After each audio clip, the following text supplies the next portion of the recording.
دنیا کا کاروبار چلاتے ہیں، اپنا کاروبار جو ہے وہ گیا مطلب جاری اور ساری چلا کر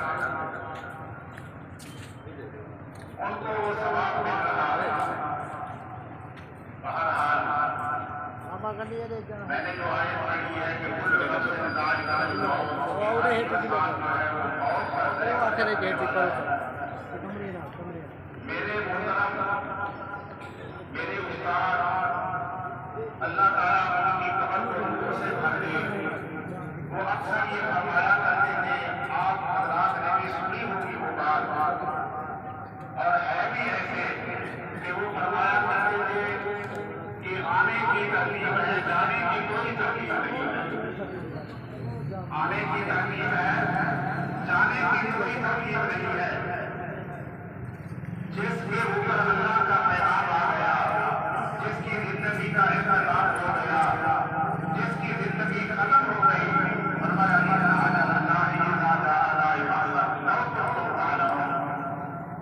ایک منٹ آگے ہو سکتا ہے نہ پیچھے ہو سکتا ہے۔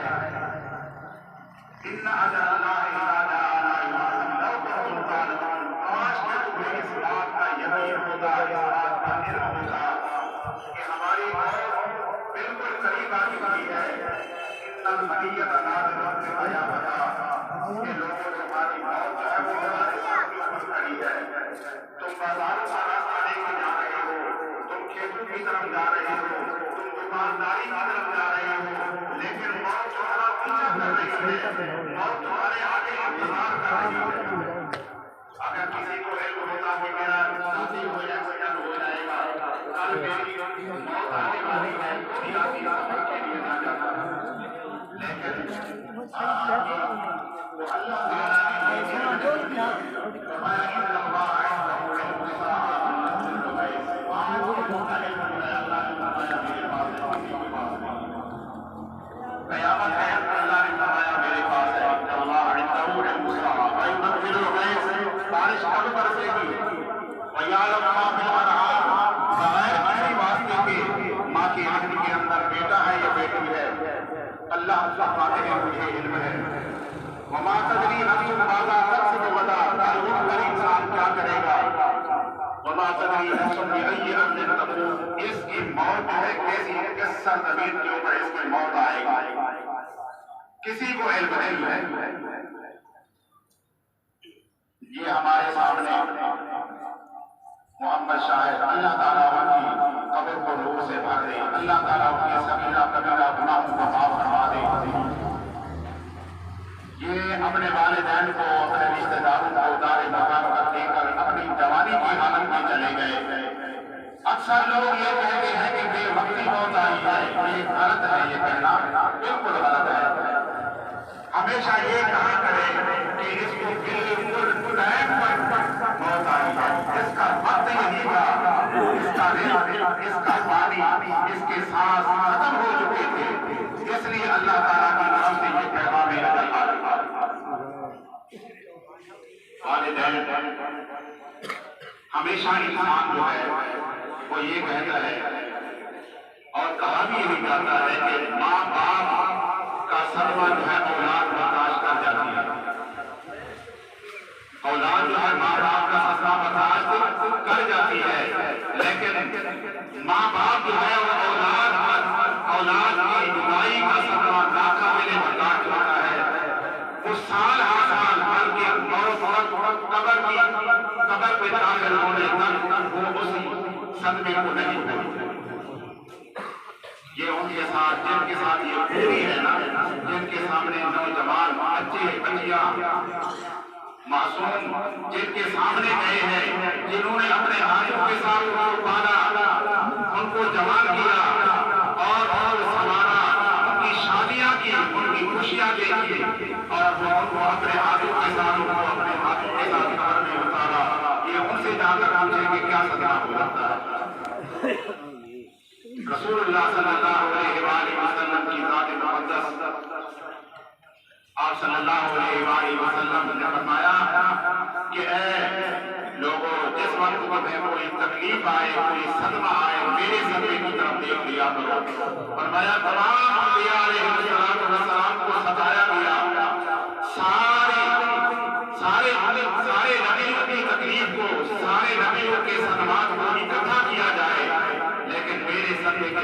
ابراہیم رسول اللہ صلی اللہ علیہ وآلہ وسلم کے بیٹے حضرت ابراہیم رضی اللہ تعالیٰ عنہ حضرت ماریہ کی جان کے بدن مبارک سے تھے. آپ ان سے بہت پیار کرتے تھے, بہت ہی پیار کرتے تھے. روایت عرب کے مطابق حوالی مدینہ کے اندر ایک خاتون رہتی تھی. رسول اللہ صلی اللہ علیہ وآلہ وسلم نے حضرت ابراہیم کو دودھ پلانے کے لیے اس خاتون کے حوالے کیا کہ اس کو دودھ پلایا گیا. رسول اللہ صلی اللہ علیہ وسلم کبھی کبھی اس باغ کے اندر, اس گھر کے اندر چلے جاتے اور حضرت ابراہیم رضی اللہ تعالیٰ عنہ اٹھاتے اور اپنے سینے سے لگاتے. آپ ان کو خوشیاں بچاتے, ان کے ساتھ کھیلتے, خوشی اور پیار کرتے اور بہت ہی پیارے تھے. 18 مہینے کی عمر تھی, 18 مہینے ان کی عمر تھی. رسول اللہ صلی اللہ علیہ وسلم ان کے ساتھ بہت پیار کرتے تھے. ایک مرتبہ آ کر پیغام دیا گیا کہ یا رسول اللہ صلی اللہ علیہ وسلم, آپ کے نقل جگر حضرت ابراہیم رضی اللہ تعالیٰ عنہ ان کو سکرات کاری ہوئی ہے, وہ موت کے قریب ہوئی ہے, بہت زیادہ تکلیف ہے ان کو. رسول اللہ صلی اللہ علیہ وسلم گھر سے اٹھے اور اتنی تیزی کے ساتھ رسول اللہ صلی اللہ علیہ وسلم ان کے پاس جانے لگے کہ آپ کی چادر مبارک آپ کے قدموں سے گر گئی. صحابہ کرام رضوان اللہ تعالیٰ علیہ اجمعین یہ فرماتے ہیں کہ ہم آپ صلی اللہ علیہ وسلم کے ساتھ پیچھے چلے اور اتنی تیز جا رہے تھے رسول اللہ صلی اللہ علیہ وسلم کہ ہم آپ کو پہنچ نہیں پا رہے. اتنا پیار تھا آپ صلی اللہ علیہ وسلم کو اپنے رقبے جگر کے ساتھ. جس وقت آپ صلی اللہ علیہ وسلم حضرت ابراہیم کے پاس پہنچے تو آپ کے آخری سانس حضرت ابراہیم نے رسول اللہ صلی اللہ علیہ وسلم کی طرف آنکھیں اٹھا کر ایسے دیکھا.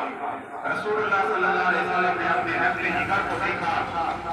آپ صلی اللہ علیہ وسلم کی آنکھوں سے آنسو جاری ہو گئے اور آپ نے یہ کیا فرمایا کہ العین مدمع والقلب یحزن,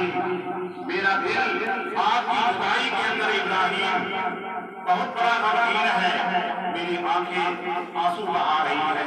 لیکن میں اپنی زبان سے وہی کچھ کہوں گا جو میرے اللہ کو منظور ہے, جو میرے اللہ کو منظور ہے, میں اپنی زبان سے وہی کچھ کہوں گا.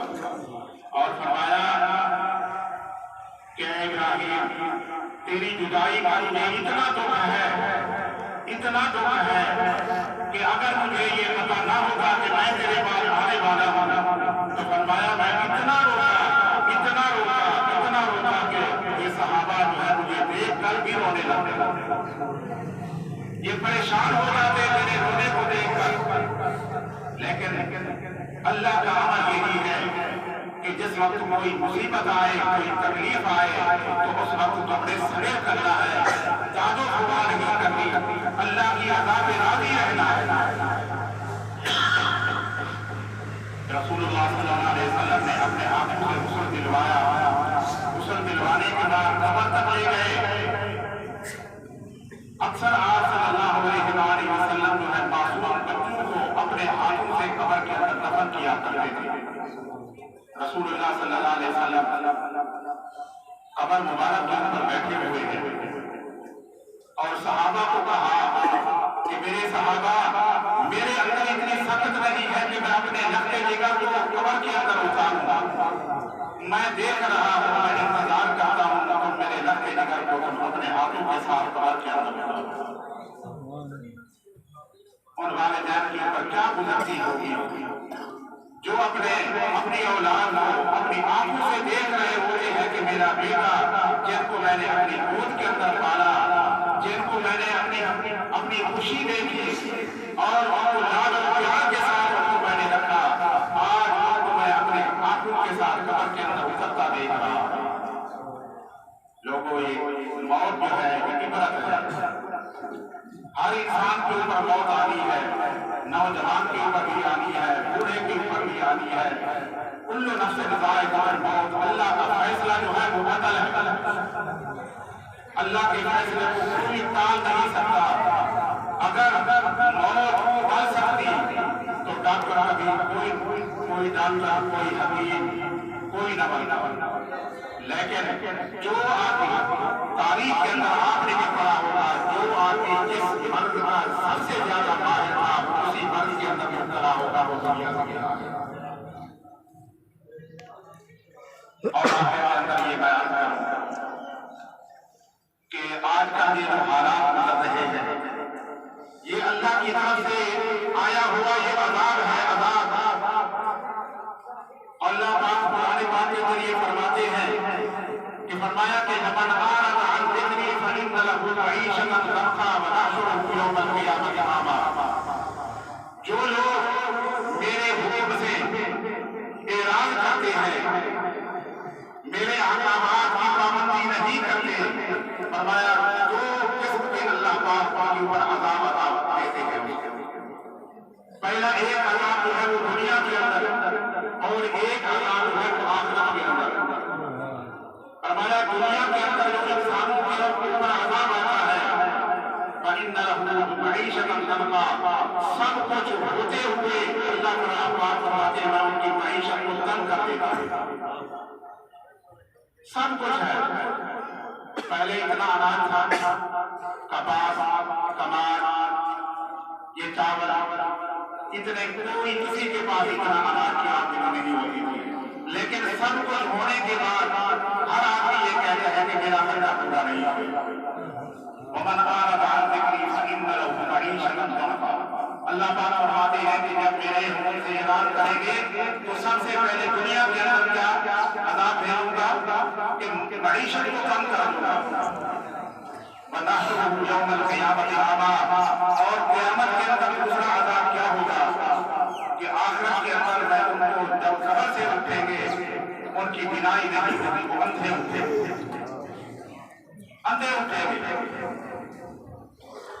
قال رب لم حشرتنی اعمیٰ. وہ کہیں گے کہ اے اللہ لم حشرتنی اعمیٰ، ہم نے اندھا کیوں اٹھایا؟ وقد كنت بصیرا، میں تو دنیا کے اندر بڑا دیکھنے والا تھا، میری نظر بہت تیز تھی. ونحشرہ یوم القیامۃ اعمیٰ. قال رب لم حشرتنی اعمیٰ وقد كنت بصیرا. فرمایا اللہ تعالیٰ یہ فرمائیں گے قال كذلک اتتک آیاتنا فنسیتها. میرے احکامات آئے تھے، میرے نبی میرے احکامات بتانے کے لیے آئے تھے، اللہ کے نیک بندے آئے تھے، علماء آئے تھے، بزرگان دین آئے تھے میرے احکامات بتانے کے لیے، لیکن تم نے میرے احکامات سے اعراض کیا تھا، جس کی وجہ سے آج میں نے تمہیں اندھا اٹھایا. اس لیے آج اللہ تعالیٰ کے احکامات کے اوپر عمل کرنے کی ضرورت ہے. نماز کا وقت آتا ہے، انسان اپنے کام کاج کو ترجیح دیتا ہے، نماز کی طرف ترجیح نہیں دیتا. ہر آدمی یہ چاہتا ہے کہ کامیابی مجھے مل جائے. اللہ کا منادی یہ پیغام دے رہا ہے کہ آؤ جس کامیابی کو تم ڈھونڈ رہے ہو، اللہ تمہیں بتا رہے ہیں کہ کامیابی کس طرح ہے. میرے گھر آؤ، میرے گھر میں رہو، جو کچھ تم مانگو گے میں وہ عطا کروں گا، اور اس کے علاوہ جس کا تمہیں تصور بھی نہیں ہے وہ بھی تمہیں عطا کروں گا. انسان کو اللہ کی بات کے اوپر اگر یقین ہوتا تو اللہ کی بات کو مانتے ہوئے اللہ کی طرف آتا اور اللہ کے حکم کو پورا کرتا. لیکن آج ہمیں دنیا کے اسباب کی طرف تو کامیابی نظر آتی ہے، لیکن اللہ کے حکم کی طرف کامیابی نظر نہیں آتی. تو اس لیے ہم اللہ کی حکم کو پورا کرنے کے لیے آج عزم مصمم کریں کہ اللہ تیرے احکامات کی پوری پیروی کریں گے، تیرے احکامات کو پورا کریں گے، چاہے کچھ بھی ہو جائے، تکلیف آئے، خوشی آئے. خوشی کے موقع کے اوپر اکثر انسان جو ہے اللہ کے احکامات کو بھول جاتے ہیں، اور جس غم کا موقع آتا ہے پھر انسان کو اللہ یاد آتا ہے کہ اللہ کی رضا میں میں راضی نہیں، بلکہ ہر وقت انسان کو اللہ کی رضا میں راضی ہونا چاہیے. رسول اللہ صلی اللہ علیہ وسلم ہمیں یہ بتا کر گئے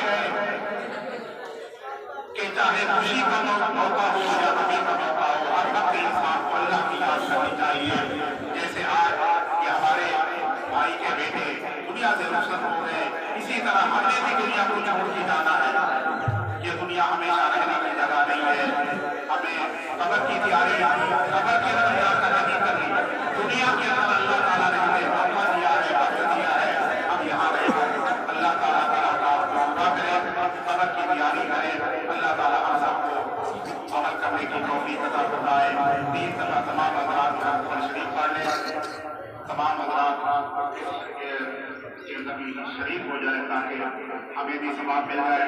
اور ہم جو زندہ لوگ ہیں یہ اللہ تعالیٰ نے ہمیں یہ حکم دیا ہے کہ ہم ان کے لیے جو دنیا سے رخصت ہو گئے ان کے لیے مثال ثواب خیرات کے ساتھ بھی کر سکتے ہیں، قرآن مجید پڑھ کر بھی کر سکتے ہیں۔ رسول اللہ صلی اللہ علیہ وسلم نے فرمایا جو آدمی ایک مرتبہ قرآن شریف پڑھے گا 10 سپارے قرآن مجید پڑھنے کا ثواب، 2 مرتبہ پڑھے گا 20 سپارے قرآن مجید پڑھنے کا ثواب، 3 مرتبہ پڑھے گا 30 سپارے قرآن مجید پڑھنے کا ثواب ہے۔ 1000 آگے پڑھے گا 30 سپارے پڑھے گی، سب مل کر قرآن مجید کے یوں ہی سمجھے کہ ایک عدد کا ثواب جو ہے یہ سوال کا ثواب کر دیتے ہیں۔ اللہ تعالیٰ ہم سب کو اس پر عمل کرنے کی توفیق عطا فرمائے۔ تمام حضرات کو ایک دفعہ قرآن شریف اور ایک دفعہ تکبیر فاتحہ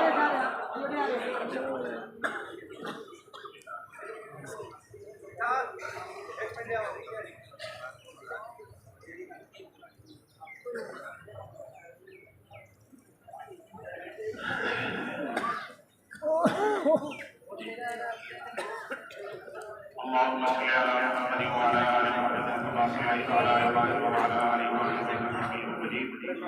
الحمد لله رب العالمين ونرفع عرشه بنا بسلامه اللهم صل عليك كما صليت على ابراهيم اللهم صل وسلم وبارك على سيدنا محمد النبي الامي الهاشمي وعلى اله واصحابه ومن تبعهم وعلى سائر الانبياء والمرسلين والملائكه المقربين ربنا اغفر لي ولوالدي والمؤمنين والمؤمنات والمسلمين والمسلمات انك سميع الدعوات اللهم اني اسالك العافيه في الدنيا والاخره يا رب العالمين كما ينبغي لجلال وجهك وعظيم سلطانك يا رب العالمين كما ينبغي لجلال وجهك وعظيم سلطانك اللهم اغفر لنا قبل الموت ولا تحرمنا الموت ولا تحرمنا بعد الموت ولا تخزنا يوم القيامه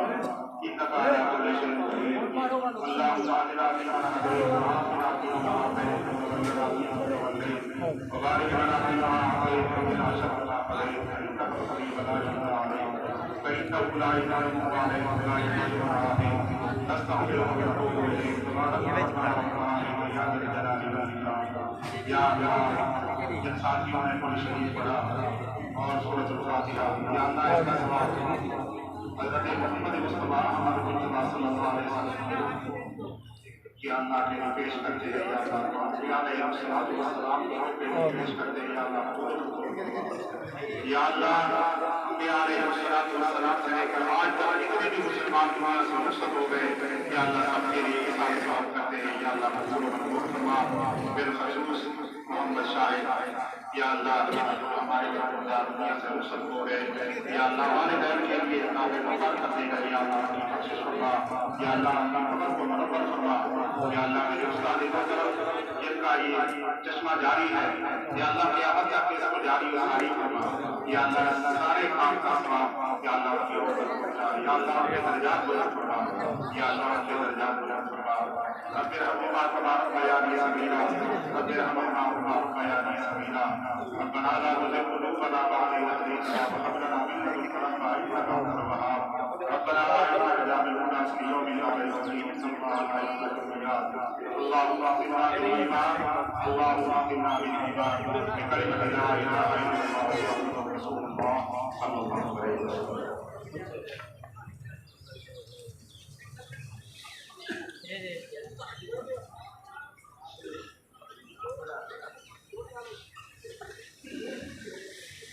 واجب اللہ تعالیٰ کی حکمت دراز فرماوے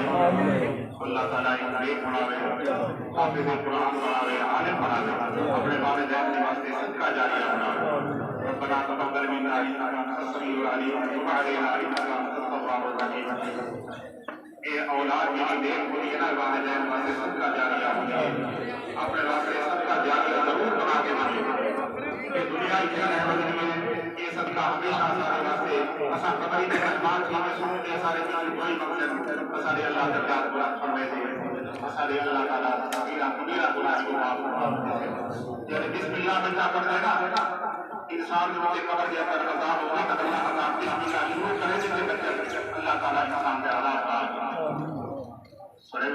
کہ ہماری کا کہ اپنے بچے کو عالم بناؤ قرآن کا قاری بناؤ کہ مدد سے تمہارے واسطے کھلے ہیں یہ صدقہ جاریہ آپ کو اسلام میں استاد